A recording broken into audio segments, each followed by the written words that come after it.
What's going on, guys? Don't have two guys, custom RC. Today, I started a new build. Not today, but over the past week. But today, I'm announcing it.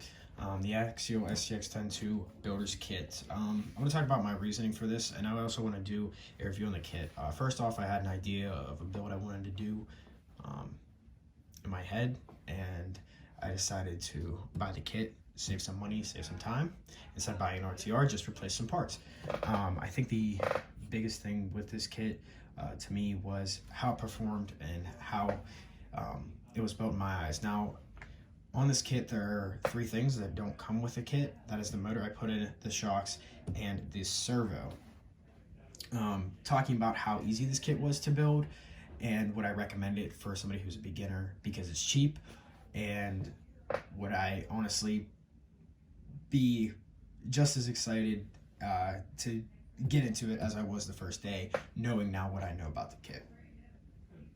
So to answer the question about whether it is good for beginners, no, I don't think this is a good beginner kit. I don't think a beginner into this hobby should start on it. If you've worked on RC stuff before, then maybe, but a lot of stuff that I had to do to this kit to modify it, to fit everything, including the motor, which I actually had to cut the battery tray to fit this motor in. This is a hobby weight brushless crawler motor with the ESC built in. I personally do not recommend getting this kit and leaving the stock battery tray in it. I do not like that. It doesn't give you enough space. It feels a little bit cramped. They could have pushed this back a little bit farther. I don't think that was a smart idea on them, just keeping it cramped.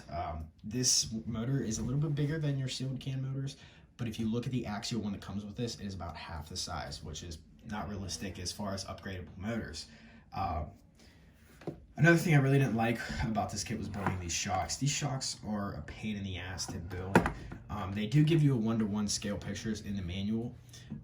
Sometimes the manual was a little bit cramped and you didn't know what went where, which I think is definitely a big turnoff of this kit. I mean, I feel like they could have definitely highlighted some things a little bit better, but the SCX10 is out. Hopefully all that stuff changed. I don't know. I picked up the SCX10 kit because I've seen it before. I've seen how they perform as a base, and it was a cheap option to get into another crawler for me.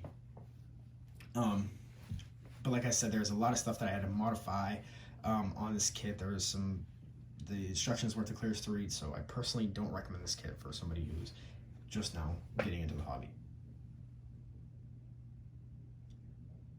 Now, this kit is $200, and the one thing I like about it is that you still do get a very good platform. There's some small details on this kit. The shocks were, I personally don't like them. They're plastic body shocks, and if you put out, you could drain them and put a higher weight shock oil in them. Still only going to do so much. We upgraded. We got some RC 4-wheel drive King shocks. These are a dual spring shock, and they were about $80 for all 4 of them. They come in 2 packs, so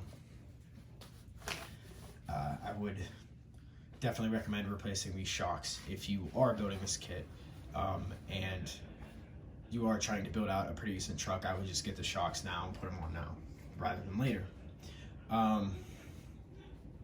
Also, the servo. This is a let me check. Actually, I haven't ran this servo before, but I just picked this up. I usually run Savox. This is a Power Hobby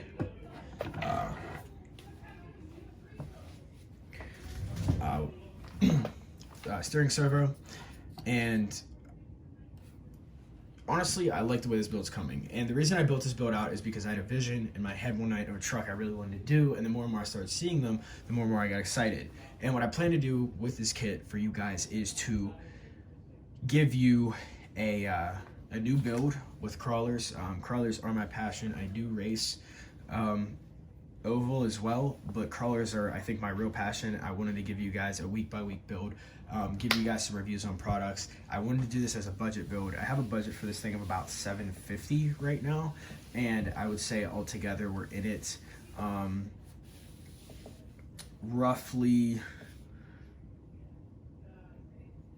with the wheels and tires that are on the background, which I haven't showed you guys yet. That I'm also including. We're probably roughly about $550. So I've got another about $200 to spend, and we don't have too much to get, considering that I'm considering using a receiver that I already have, but I'm not sure if I exactly want to go that route.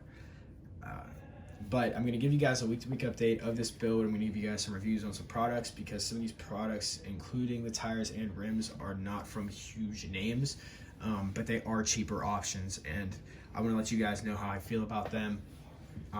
And I'll obviously be able to, go from, what's sitting here now to a running video. That's my plan. And after that, I plan to build something else as well. I'm going to do a couple videos on the race car here sometime in the next month. But I'm going to keep giving you guys a week-to-week build of the SCX10 builder's kit. Alright guys, thanks for watching. Any questions or comments, please leave them down below, and feel free to subscribe if you guys want to follow this build. See ya.